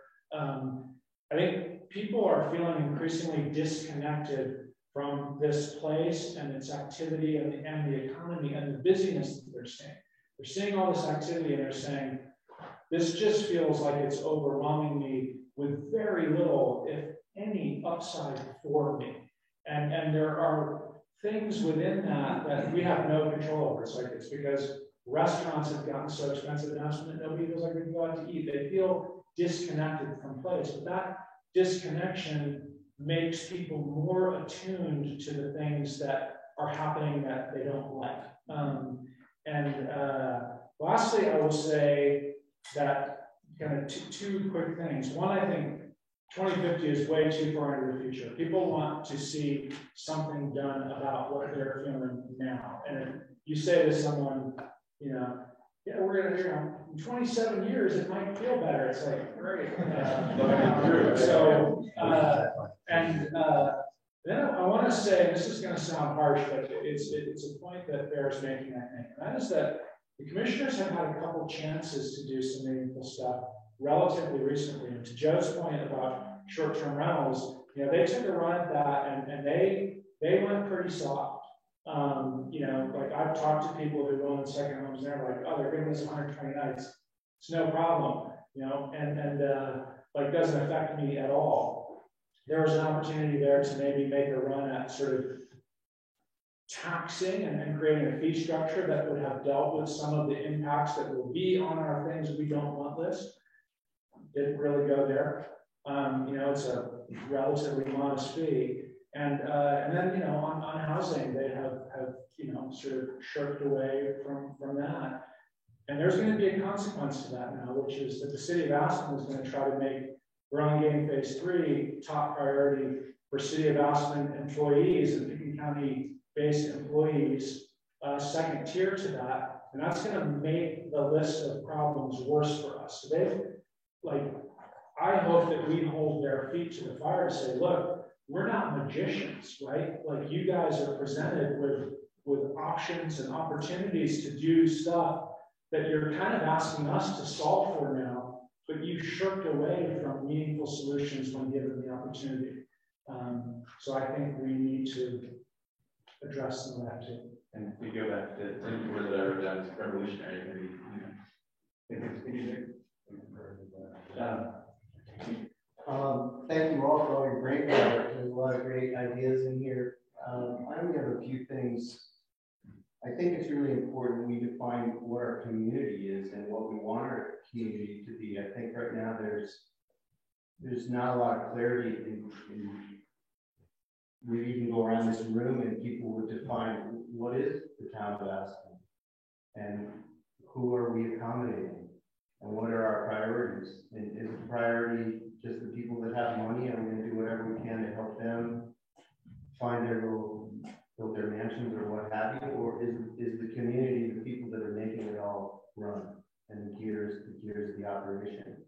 And sometimes I feel like there's a disconnect there. And so I think it's important that we do decide, you know, what is it that we want our community to look like? How do we want to define our community? You know, what are the type of people that we want to be excited to be here?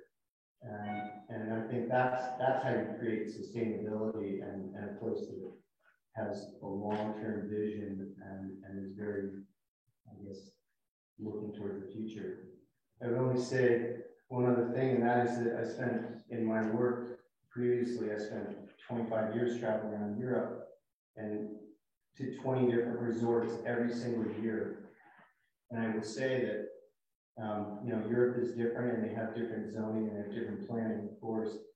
But I will tell you that one thing that, you know, over all the different years that I went back to each one of these towns, they felt the same. And I think there's something that's very real about that. They didn't feel like they were, you know, blowing up with car population or huge homes or transportation issues. They have this wonderful feeling year after year. These, you know, most of them are small town resorts. They're not, I mean, in the big picture, they're not that much different than us. People come, people enjoy their vacation there and then they leave. And I think, so for me, that's very hopeful that we could get to a place like that, where our town feels good, even though we might be growing and things are shifting and evolving. But I think that's a real thing, and I think that's hopeful for me, that we can do something like that. And the only other thing I wanted to say is that I think we are only a committee, I recognize, but I think if we can come up with hard decisions and a very forceful plan to present, I think that we should not be afraid of that, because I think we can make change. The more agreement and consensus there is in this room about those recommendations, the more strength they have. So, amen. All set. All right. Well, great job, great ideas from everyone. I'm kind of one of those people that gets really overwhelmed when we start talking regional and all this stuff. And it's like, well, I'm looking at like the piece of paper that says, yeah, we're really just going to deal with the land use code, right? I would love to deal with a lot more stuff, but I think that we're somewhat limited in our assignment, and I'd like to see us really work on that. I feel like this committee kind of represents a lot of the community, and that we have strong values when it comes to the environment, climate change, less resource use, just making it a more livable place. And just coming back to kind of my one thing that I really don't like is these big houses are huge resource using, you know, that they don't, the people that own them, from my perception, and this is just working for a few of these people, environment's not an issue, climate change isn't something they know about or care about. The resources these places use are astronomical. It takes 5 years to build them with however many workers you've got while you're building them. And then after they're built, there's 20 people there every day doing something, whether the people are there or not. So they're this huge industry that creates a ton of traffic because none of these houses are in a place that you can take a bus to. They're all, especially in the county, they're all out and about. So everyone, they're a huge traffic generator. These houses are big traffic generators because it's all these subcontractors, plumbers and painters and, you know, gardeners, you know, me. Anyway, so I agree with Randy on, you know, let's focus on the land use code. I also have an issue agreeing with Joe on the STR industry as it has now become, right? Just and how that's growing into the rural areas. And so I'd really like to just, you know, focus on that stuff in a big way, as well as adding for any houses that are being built, adding energy use component, resource use, you know, just some of the things that we've talked about that aren't in the growth management system right now, adding those into this new way of building that we're tasked with. Thank you. Good. It's overwhelming. There's a lot that we're all digesting. I have always looked at it very simply from my perspective of why I moved my family here. Why did we all come here? The rivers, the mountains, the forests, skiing, all these things are our commodity. And it is a commodity that's finite, and we are using it up. The more we build, I mean, there are houses, 10,000 square foot houses at trailheads. Sooner or later, it's going to degrade not only our quality of life, but what brings people to the valley in general. I got to tell you, I'm terribly frustrated. I have been for years because most of the cases or applications that I lost when I was voting on D and Z were because the code let me down. So the code is important, and it's not easy to amend. It's a nasty process that takes too long, and by then you have to change it again. If it takes 6 months to fix something, 6 months later they find a new loophole. And every time I had to vote or against something, I could not block the places that these things were being built. When I say things, I mean it's not just big houses. There are a lot of things that go on, but it's really, again, what I said earlier, is where. Too close to rivers, too close to mountaintops, you know, because of the views that they have. Close to trailheads.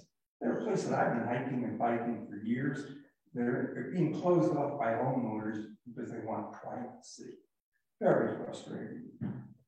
I've had enough of that. I hope that this committee, and do hope, that, you know, I don't have all the solutions, but I do hope we all, you know, do focus on the code and tighten it up, keep it simpler, a lot less, you know, loopholes. Yeah, and by honing that focus, I think that there's an opportunity to really do that, and then look at the things that are outside the code that we can't ignore, and use those as well. Max. I'll be pretty brief, not because I don't have a lot to say, but more because it's overwhelming with what I want to say. I would agree with Christy 100%, except for maybe with the term where everybody is using this term overwhelmed. I find that a little bit of a negative connotation. I'm finding myself really invigorated right now. Like everyone that has spoken, and I know every single one, I want to get into that conversation right here, right, and back and forth and really discuss this, which is really hard in this forum. I think it's fantastic. We have a lot of really smart, really well educated in their fields. And I really agree that breaking off into some groups at this point, I think would be great. I think we can brainstorm, we can have that back and forth to a certain extent. And we have to structure it. And maybe it's a simple thing of we take these 5 items and we all sit down in a group of 5 or 6 people or something and back and forth just on these items and kind of report back to the group. Because like I said, I know it's overwhelming. I know it's scary. I've got the same frustrations too, but I'll be honest, invigorating is all I keep thinking. I just want to dig into, I mean, for instance, what Forrest said, I was really into, and I was like, boy, that's the opposite of the way everybody's been thinking of it, but it has some great merits. And then I hear what Glenn has to say too, and that's got great merits too. And all these little things could use a lot of back and forth. And obviously, we can't get into all of them at one time. But maybe if we can break into some groups, have something structured, maybe it's these points, maybe it's something else that you guys come up with that's off this parking lot list, but something that we can, I mean, I can tell all of us are just really ready to get into some of this nitty gritty. And I think that nitty gritty will take away the overwhelming feeling because I think the nitty gritty, then coming back in the group, will funnel us into these channels. This is where we need to focus, or hopefully. Max, I'm with you, and I think that's a perfect segue into our chair selection tonight because we are to the point that we're getting to the nitty-gritty, and I think it is invigorating. So, like, just glad you went around. Yeah, so I appreciate everyone's sentiments, and you know, as far as the Roaring Fork Valley growing, I think it's Colorado as a whole. It just seems like going back to Boulder. You know, when I was in school, it's pretty much solid all the way to Denver. But I do think it's important to think of, when I look at the goals up there in reducing our emissions by 90% by 2050, I think really we need to think about the built environment, the existing built environment and the future. You know, when we talk about reducing energy, it really starts the envelope, and there's a huge amount of buildings that already exist. And so to reduce emissions, we really need to improve those buildings. And, you know, for me, like my house, my roof leaks energy like a sieve, but it's a fortune for some people to afford to replace the roof. And so if we can use something like GMQS to funnel funds to people that may not have the resources to do that, I think we can, you know, create something like CORE where we can actually improve the existing envelope of buildings. New buildings are very efficient, and I think the existing stock needs to be addressed. You know, and there's also other costs, like a friend of mine was trying to do a net zero house, but by the time you had to pay for 2 road cuts and upgrade the transformer, you know, that's another 25 grand.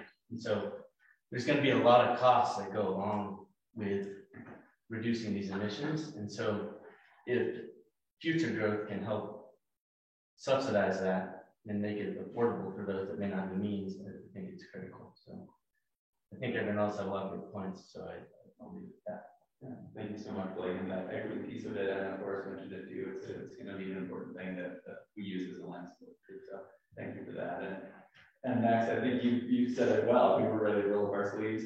Having co-chairs is definitely going to help us put some structure to that, help make sure that this is a committee-driven committee. So we're there, and I want to make sure we leave some time so we hear from each of our nominees tonight. Emma, and I think we put this in here because we needed to refer to it again. I think we can go through to the committee selection process. This is what we're going to be working on. So for our governance, 4 nominees: Tim, Sarah, Michael, and Mona. I want to give each of you, we'll go in alphabetical order. Just, you know, a short minute or so to talk about why you're interested in the role, and then we'll leave it at that. So Tim, you have the honor of being the lead. Yeah.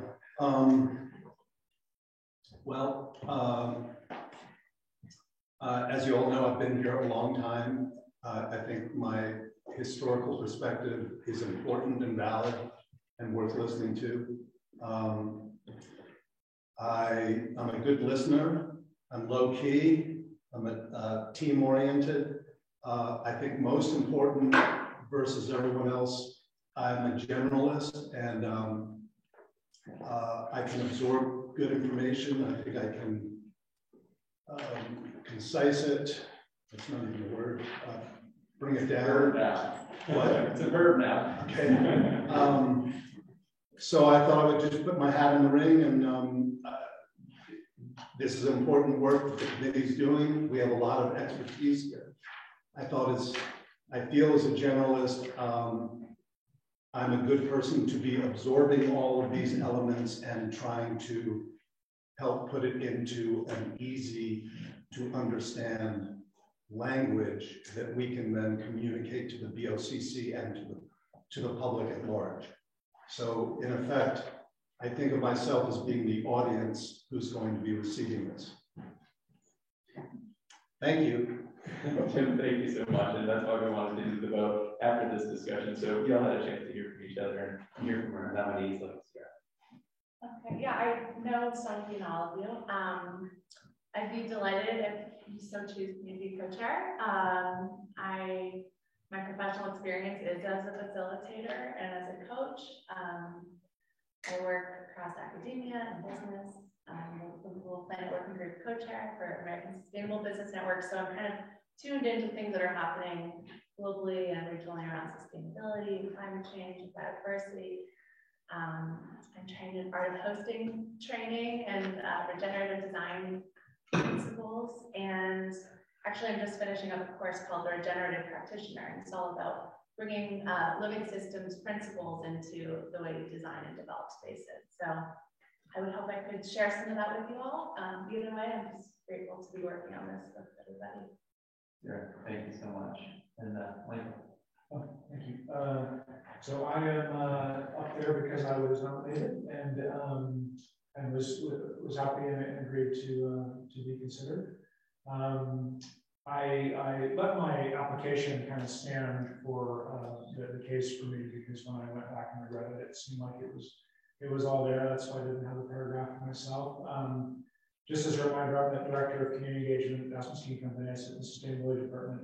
And my boss defines my role as the explainer in chief, or the dot connector in chief, or the guy that tells us what the F is going on around here that we're trying to figure out. And I sit on all sorts of committees and working groups, from mental health to transportation planning. And I think I've got a good sense of the big picture, and I hear a lot of the same things being talked about in the same places.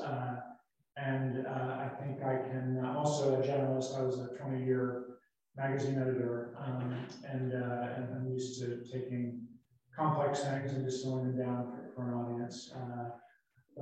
Yeah, I think we're going to be trying to connect some dots here, and including what is said in this room, and that would be a fun task to try to help lead. So. Michael, thank you. And Mona, I know if we get you online, I know maybe we can set up screen sharing for just a second, give Mona the floor. Mona. Great. Thanks. I am considering this, or have been considered for this co-chair, as same thing as Michael. Somebody nominated me, so thank you. And I'm really happy to be part of this committee. I think I would like to be a co-chair and share this with somebody, as I have more experience. Well, my experience is focused primarily in the buildings arena and the carbon reduction arena, where we're trying to focus our efforts. And so I want to keep that goal in mind. I've also had experience working with other committees, and I like to know that I am a consensus builder when I co-chair, or I'm in a somewhat of a leadership position, so that we can hear everybody's position, so that we can bring everybody's opinions to light, considering all the facts that are being presented to us, and move forward with recommendations to the county commissioners that we feel are going to have a positive benefit or a positive result on all of the difficult conversations that we need to have over the next few months. So that's why I would be interested. So thank you for considering. Mike. Thank you, Michael, Sierra, Tim, thank you. I think we're so fortunate to have the brain power we do in this room and the quality of nominees that we do. So without further ado, let's select our committee members. If you haven't already, the QR code that's on the walls here, but then also on screen, you should be able to just scan that with your devices really easily and vote online. Anybody need a paper ballot? I left my phone in the car. I can go get it. As long as there's not a majority. I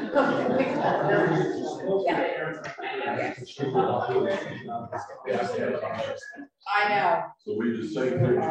Yeah, do you have the map? I have a QR code out. There you go. Will I find it out? Yes. I got a project over the weekend and I know, I'm sorry. I really wanted to do it, but I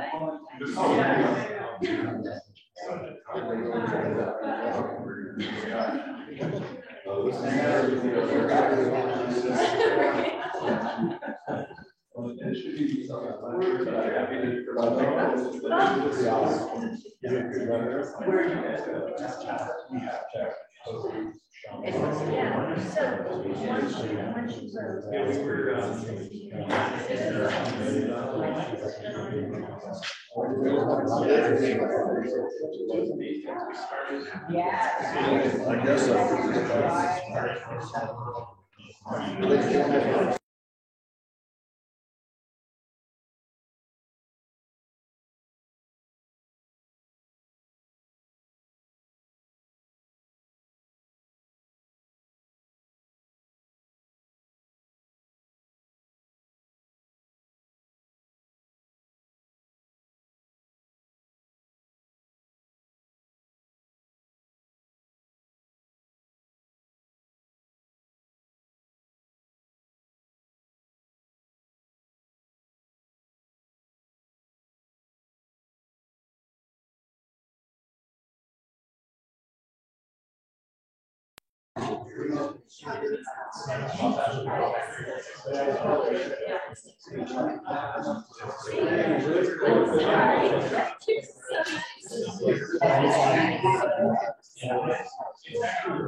You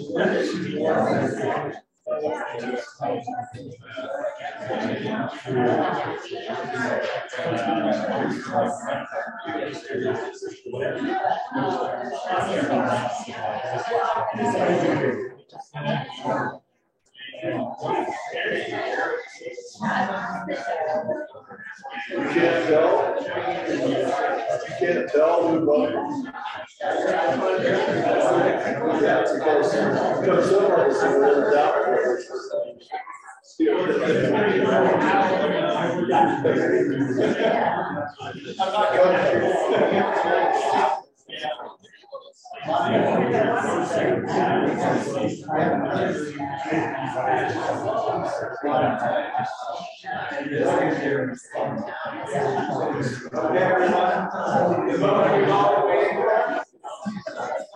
It looks like all those are in. Show of hands virtually in the room. Did anybody not vote? Was any technical glitches? Okay. Hearing none, I think we're ready, and our election official is Emma tonight, and that's all I'm going to say about the integrity of this election. Emma, do you want to share where we're at? Yes. Give me one moment here.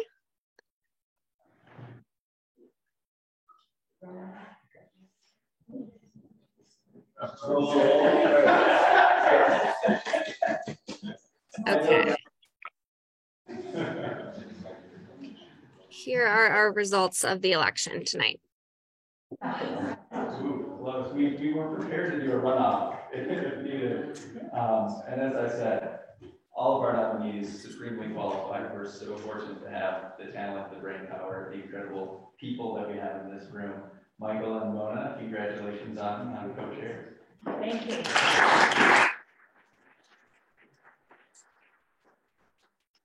You see, it was a close race. So congrats to all of you, and thank you to all of you for being willing to donate your time to this committee and for our co-chairs. We promise to make this as painless. When I'm looking at the screen, but you probably see the back of my head, as painless as possible. We look forward to collaborating with you. Last thing we want to do is give our co-chairs some guidance and structure and going forward.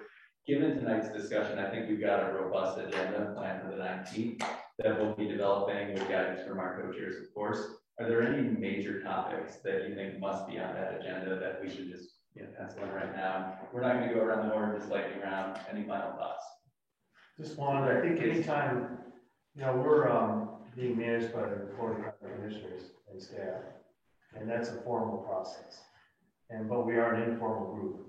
And anytime those two processes intersect, there's always a feeling of being overwhelmed, or it's disruptive, or it's kind of whatever it might be.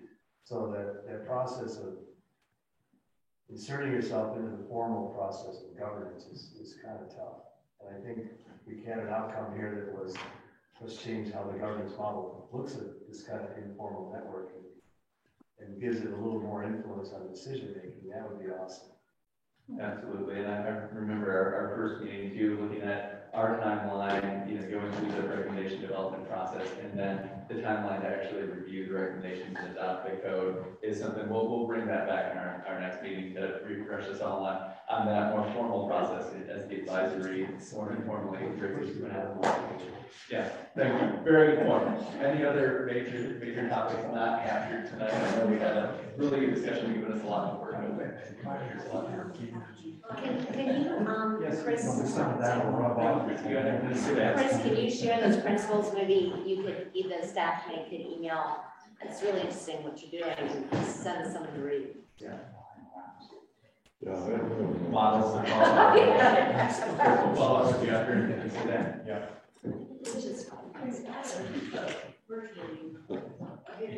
He used the word resilience. And I can't remember which line that went to, but Suzanne, there's all this over here. That's over here. I wrote it down twice. You do? Yeah. Good. Yeah. That was great. And I've just been thinking that everything that I hear everyone saying, what it seems to me is underlying it all is the question of what each of you thinks makes for a good community, or what makes for a good and resilient community that you individually think. And if you can think a little about that before coming back the next time, then maybe, even if you don't share it with other people in your own mind, if you can envision the ideal community and the ideal community with resilience, then you can see how the community in which you're actually living measures up, and maybe see maybe the weaknesses and the strengths will stand out more strongly. Suzanne, thank you. I barely need to make a closing statement after that. Just so I'll go straight to house. Next meeting is going to be at the Aspen Police Department on Wednesday, October 19th. Usual kind of standing alternating Wednesday structure. We have a conflict with the room. We can't get in there until 4:30. So we'll be starting at 4:30, and we'll go till approximately 6. We'll try to condense that meeting into about 90 minutes. Unless I'm working with our chairs, we feel like we want to go a little longer. We'll see if we can stretch it out. So just a little housekeeping there. We'll send a lot of reminder emails. I'm sure we're filling up your inboxes already. 4:30 start for that meeting on the 19th. And then we're going to look at getting back into this room. I think this room worked pretty well tonight. How did everybody feel about it? Good room? Could use a little more volume. A little more volume? Perfect. And I know for our virtual folks, we'll get a debrief on that as well. So we'll look at getting back here on the 2nd of November. And committee resources continue to get a lot of emails from us. You can email us back at growthcommittee.project.Pickens County. The website you've got will continue to be updated. So with that, thank you so much. We really look forward to rolling up our sleeves, and as Matt said, getting to the nitty-gritty of it.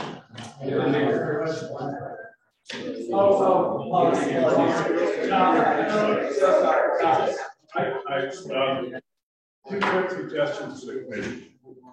The first one is there's an enormous opportunity in the Inflation Reduction Act to meet the climate goals, and they are enormous. And there are things in there that are specific to the county. There are 4 counties specifically, number 1. And number 2 probably are going to involve changes in a look at the land use code. The second thing that I thought was really interesting was the price of the TDR. What's happened in the valley, these TDRs are a major opportunity. So if you think about it, 1 TDR would solarize about 125 houses in the valley. 1 single TDR would do more than 100 houses. And so I think looking at those opportunities for the one thing that is available in this valley is money.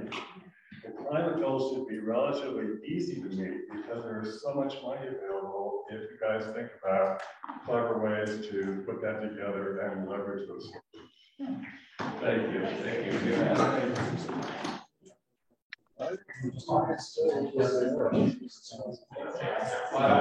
you.